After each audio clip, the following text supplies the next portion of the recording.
Oh, Brandy. Oh, wyściska my own niczym taka na... Szybki odcineczek, nagrałem spontanicznie, może troszkę zapóźniony. Zapłonek. Ktoś powie, bo no tydzień po premierze, ale właśnie jak sprawdziłem sobie ten projekt, jaka widzów, aka album Taco na Fideso, maj. Daję płytkę i wpadło mi trochę odrzutów i tak sobie pomyślałem, że może byśmy spróbowali może jakieś tako na fide zrobić. Mam taki mód, kiedy ludzie biją brawo. Czuję się w chuj zachwycony moją postawą. Ze mną kłębo młody wąsik. Na którym pojawili się goście jak Oki, o co chodzi, Iggy, Natalia Schroeder, Szpaku, Jank, Leosia, Roxy, Węgiel i pewnie było wiele więcej. Kwestia wyciągnięcia odpowiednich modeli, a materiałów wystarczy przerobić każdego artystę z naszej sceny i nie tylko. Mieli, cała ośka zapierdala. Mieli, poduchaj się musi zgadzać. Oni dali sobie 48 godzin, ktoś sobie da kiedyś na taki Miesiąc. projekt miesiąc lub 2 lub rok. Jak ktoś ciebie, jak powstają tego typu rzeczy, to po prostu nagrywa swój wokal, nawijając i przepuszczając go przez model. On zmienia go na wokal artysty, później go miksujesz, składasz, masterujesz tak, abyś nagrywał sam cały track i masz gotowy utwór. Nic prostszego. Wiadomo, musisz mieć beat też, byś miał pod co najpierw nawinąć samodzielnie, no i musisz umieć pisać teksty, by nie było częstochowy. A z tym wierszem mogę ci pomóc. Wchodzisz na sklep. Chcesz w ogóle no lyrics beats i klikasz i przeglądasz, filtrujesz gatunkowo, BPM-ami, stylem, moodem, wszystkim. I masz co najlepsze, byczku, serio polecam. Ale dobra, wiesz o co mi chodzi. Chcę pokazać całą sytuację z innej perspektywy, a to jest z perspektywy wytwórni, artystów i ogólnie zagrożeń dla branży muzycznej, a dokładnie. Podzielę sobie odcinek na 3 rozdziały. Rozdział pierwszy, co zmienia tutaj AI i dlaczego chcąc nie chcąc dominuje rynek muzyczny. Punkt drugi, jak ci opcje mają wytwórnie i sami artyści, wokaliści, którzy są okradani w ten sposób. Punkt trzeci, Dlaczego AI? to ukradanie artystów, a nie ukłon w ich stronę, jak powiedział to wygenerowany przez AI. Burrito Hemingway. Fajne, to taki ukłon na artystę.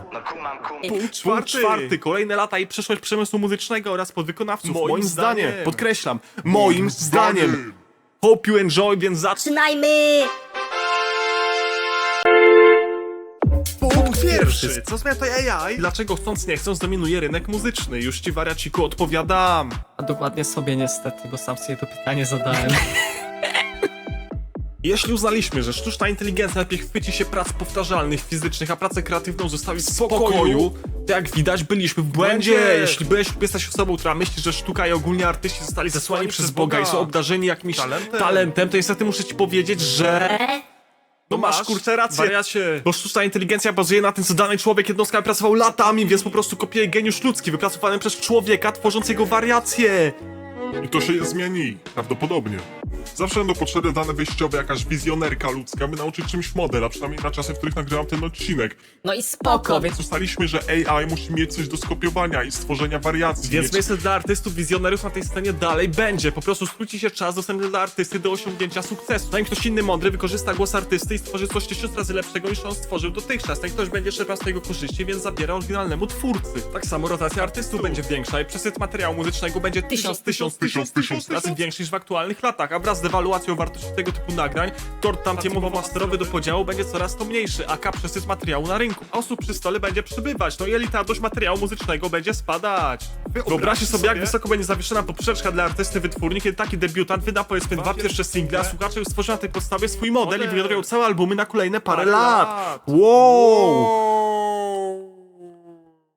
Co ważne, artysta nigdy tego nie dogonisz, to umysłowo swoim potencjałem, po prostu mocą przerobową, budżetem i wszystkim tym, co wymaga Czasu. jak wiadomo lub nie. Fani, a szczególnie wierni fani, wiedzą najlepiej, co chcieliby usłyszeć od artysty, którego słuchają. Wystarczy dać jako przykład mashupy, remixy i wszystko co stworzone przez fanów, tak jak mody w grach. Więc jak ja sobie słucham powiedzmy Miłosza, o co chodzi, to wiem, że jeśli wypuściłby coś w stylu Janka Rap, to byłby hit i po prostu chciałbym to usłyszeć, bym słuchał jak pojebany. Więc teraz mogę sobie to zrobić i ludzie podobni do mnie będą tego słuchać i będą tak samo szczęśliwi, jakby słuchali oryginału i co najlepsze, przytuliłbym za to sobie kaskę, rozgłos i tak dalej. Wyobraźcie sobie pełne albumy tworzone przez fanów z jakąś zamkniętą grupą ludzi, która głosowaniem robiłaby selekcję materiału i na przykład, nie wiem, 10 000 fanów danego artysta na zamkniętym serwerze Discord głosuje, jakie traki wygenerowane przez innych są umieszczone na albumie. W teorii ludzie otrzymywaliby materiał idealny, później artysta wytwórnia dorabia tego całą otoczkę wizualną, by było to jak najbardziej autentyczne, lub po prostu artysta nagrywa wokal samodzielnie zgodnie z referencją, jaką jest utwór AI.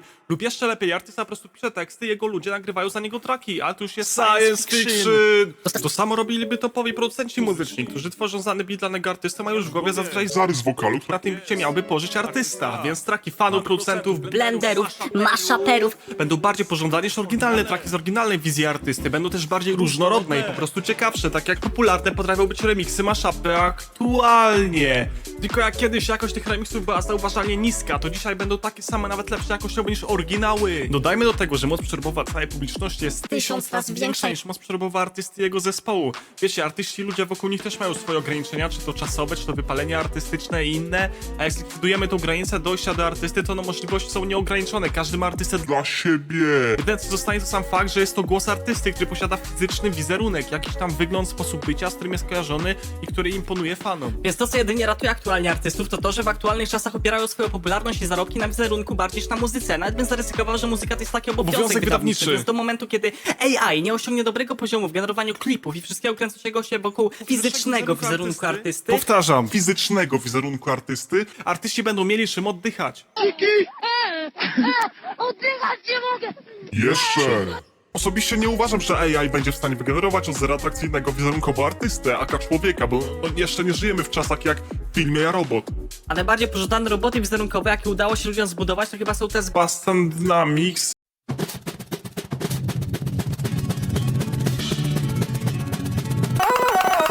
Ale jeśli AI będzie W stanie wygenerować wideo tak jak muzykę, a kiedyś na 100% będzie w stanie, tutaj macie przykłady, co wygenerowałem ja do mojej muzyki, wygląda to całkiem okej.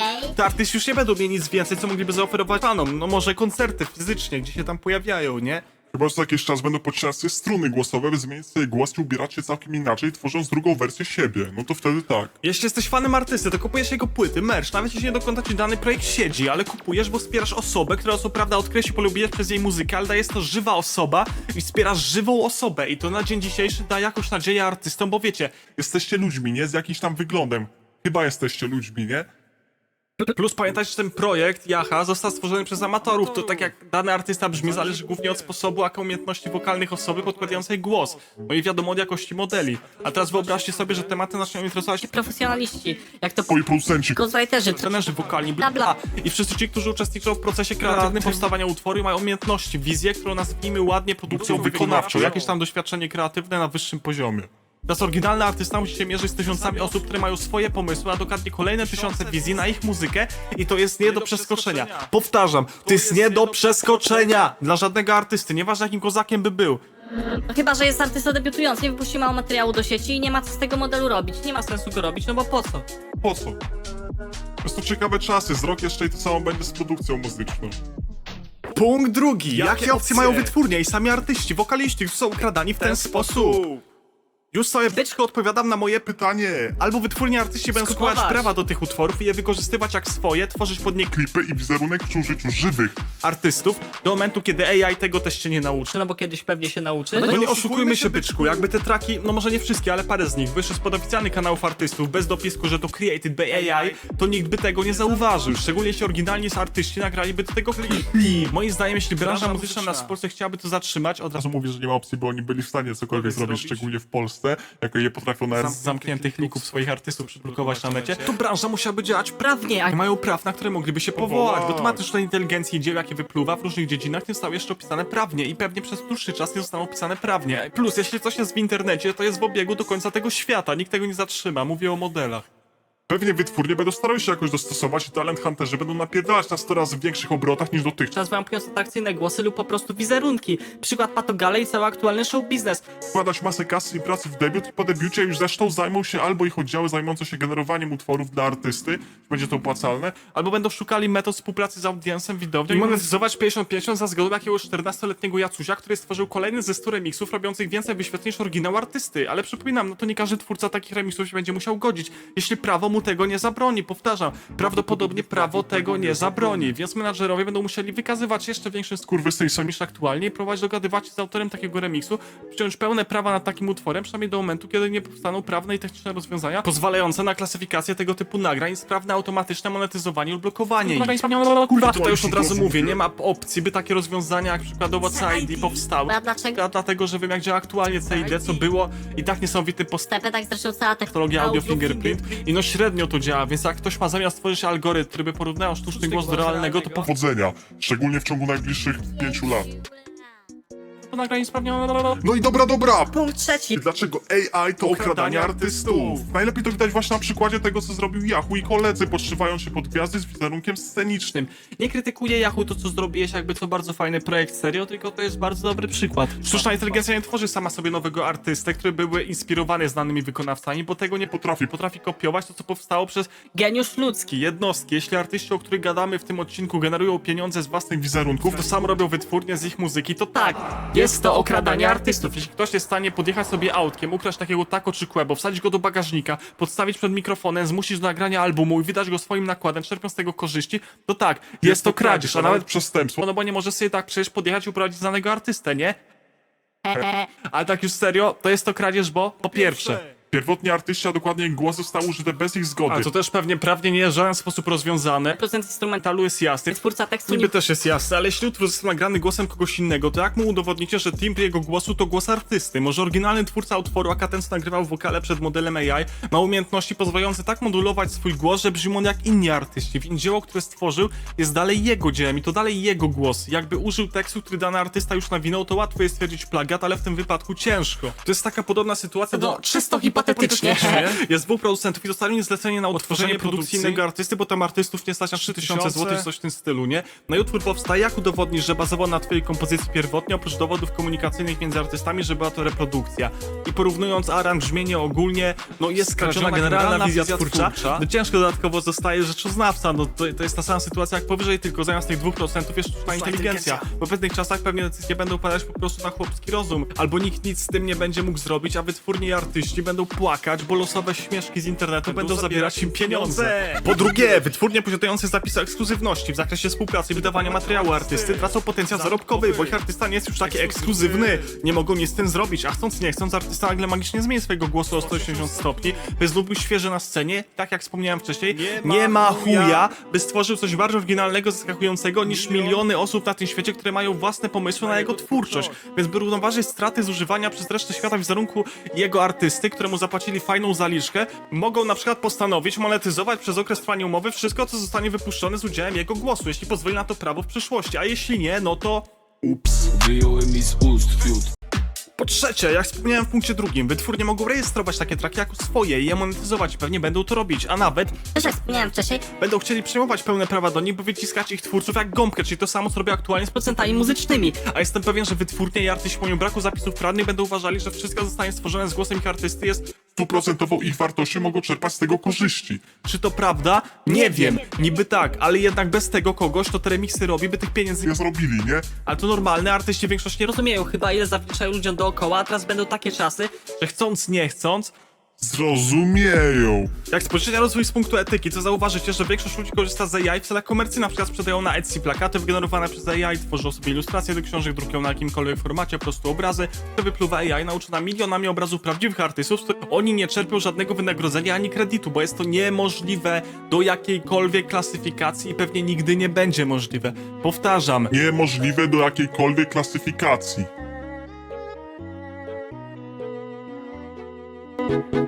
Najprościej tłumacząc, masz magika, widzisz jak robi przed publiką zajebistą sztuczkę, trickshota i myślisz, kurwa jak to zrobił, chciałbym tak umieć i najlepiej to zostać magikiem w ogóle już w tym momencie, ale nie zostaniesz, bo wymaga to posiadania jakiejś wiedzy, umiejętności, czasu i tak dalej, nauczysz się tego w sekundę oglądając jego sztuczkę. No chyba, że jesteś dzieckiem Indigo czy IQ czy coś, ale powiedzmy, że nie jesteś, no i pytasz magika o jego magiczne rzeczy, on ci powie klasyka każdego magika. Magik nie zdradza swoich sekretów.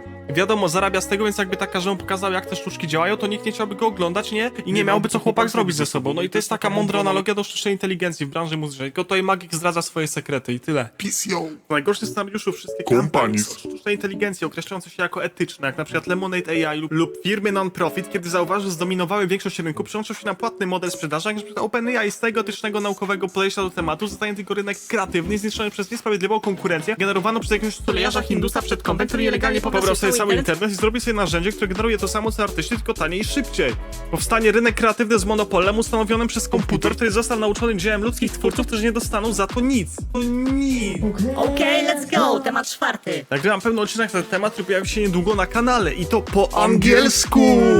Przez rozwój AI będą cierpieć wszyscy. Tutaj nie chodzi tylko o wokalistów, a szczególnie o producentów muzycznych, muzyków studyjnych i wszystkich, którzy stoją w tle i nie mają mocnego wizerunku. Max Rock i producenci muzyczni generic trap hip-hopowych bitów jak my, hehe, będą mogli się pakować, nie mówiąc o stoku, bo oni już się pakują od paru lat. To na tym zyska na przykład ghostwriterzy, wszyscy co klepią zajebiste teksty, mają wizję na traki, a niestety nie mają głosu. Jakby nie było, akurat głos i jego timbre, brzmienie jest Wrodzone i możesz szlifować, ale nie od ciebie finalnie zależy, czy masz atrakcyjny głos dla większości ludzi, czy nie masz, nie?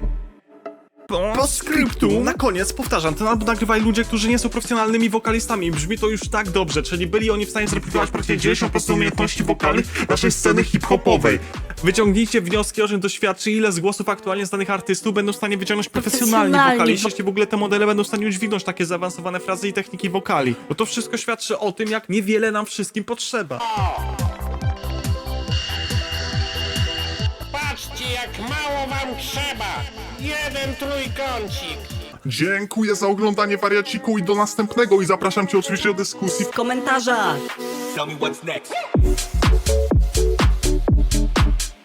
A, jeszcze jedno, tam w intro tego albumu Tako mówi, że jest to ukłon w stronę artysty. To nie jest ukłon w stronę artysty, tylko bestialskie zapierdolenie. Najniższym kosztem całego dorobku, umiejętności wizerunku, jaki artysta wypracował latami i w zamian dostają za to nic oprócz zwiększonej konkurencji. Bo rozgłos sam sobie zapewnił, że ktoś postanowi stworzyć model jego głosu, nie? No i tyle chciałem powiedzieć, papa. No i do mojej wypowiedzi dodajcie sobie wszystkie zagrożenia związane z kopiowaniem czegoś głosu, aka deepfake'i, wszystko co wypowiedziane może zaszkodzić wizerunkowi, więc... jest ciekawie i Nie będzie. Zachęcam cię, wariacie, do zakupu naszych produktów i sobie pomożesz w ten sposób i mi pomożesz i ogólnie świat. będzie piękniejszym miejscem dla nas obu. A jeśli jesteś raperem naszych bitów, oczywiście możesz sobie kupić. Fulgrawerka 100% satysfakcji jak zawsze gwarantowane. Mówię ci, lepszych byku nie znajdziesz, zaufaj mi, dziękuję.